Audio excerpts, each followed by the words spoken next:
தென்காசி மாவட்டம் ஆலங்குளத்தில் சொத்து வரி செலுத்த தவறியவர்கள் மீது நடவடிக்கை எடுக்க வந்த அதிகாரிகளை பேரூராட்சி திமுக தலைவியின் கணவர் கண்டித்து அனுப்பிய வீடியோ காட்சி வெளியாகியுள்ளது. ஆலங்குளம் பேரூராட்சி திமுக தலைவர் சுதாவின் கணவர் மோகன்லால் பேரூராட்சி அதிகாரிகளை பணி செய்ய விடாமல் தடுத்து தன்னுடைய அனுமதி இல்லாமல் எவ்வாறு தன்னுடைய வார்டில் நுழையலாம் என எச்சரித்து அனுப்பியுள்ளார். இந்த காட்சிகள் வெளியான நிலையில் ஆளுங்கட்சி என்ற ஆணவத்தில் திமுகவினர் அராஜக செயல்களில் ஈடுபடுவதாக மக்களும் அரசு ஊழியர்களும் குற்றம் சாட்டுகின்றனர். வெளியே போங்க. அவ்வளவு இடிவாசி நடக்கிறீங்க. அதை அடைங்க. நான் லிஸ்ட் தரேன். வாடி யாரும் யாரும் கொண்டு வரக்கூடாது. ஒரு தலைவர் வாரி சொல்லிருக்க மாறி மாறி வந்துருக்கீங்க. கடிதம் சொல்லிருக்கலாம்.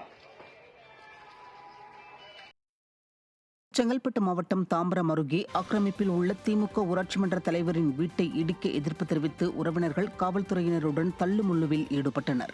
அகரம் தென் திமுக ஊராட்சி மன்ற தலைவர் ஜெகன் என்கிற ஜெகதீஸ்வரன் உள்ளிட்ட பலர் அரசு நிலத்தை ஆக்கிரமித்து வீடு கட்டியுள்ளதாக தொடர்ந்த வழக்கை விசாரித்த சென்னை உயர்நீதிமன்றம் அவற்றை அகற்ற உத்தரவிட்டது.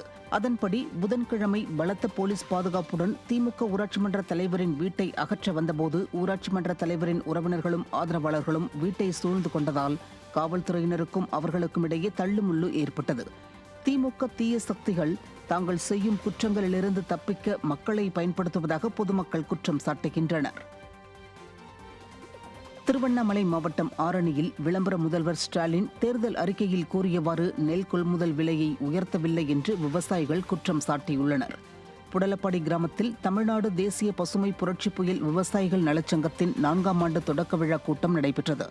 இதில் பேசிய அச்சங்கத்தின் மாநில தலைவர் விஜயகீர்த்தி, திராவிட மாடல் ஆட்சியில் நெல் கொள்முதல் நிலையத்தில் விவசாயிகளிடமிருந்து கிலோ ஒன்றுக்கு ₹1 லஞ்சம் கேட்கும் அவல நிலை தொடர்கதையாகி வருவதாகவும், மதிப்பு கூட்டு வரியாக உயர்த்தப்பட்ட ₹75 கண் துடைப்புக்காக கொடுக்கப்படுவதாகவும், அதுவும் லஞ்சத்திற்கே போய்விடும் என்றும் குற்றம் சாட்டினார். 3 வருஷத்துல மதிப்பு கூட்டு வரியாக ₹75 கொடுத்திருக்காங்க கவர்மெண்ட்ல. அந்த ₹75 என்ன ஆச்சு தெரியுமா உங்களுக்கு? அது யாருக்கு போய் சேருது? யாருக்கு போய் சேருது? ₹75 குடிச்சிட்டு கவர்மெண்ட் ₹1500 தரேன்னு சொல்ற கவர்மெண்ட் ₹75 கொடுத்தாங்க. அது யார் திருப்பி வாங்கிக்கிறாங்க? நீங்க யாராவது உட்கார்ந்து அவசியம் இல்லை, அரசியல்வாதி வாங்கிக்கிறாங்க. எப்படி வாங்குறாங்க?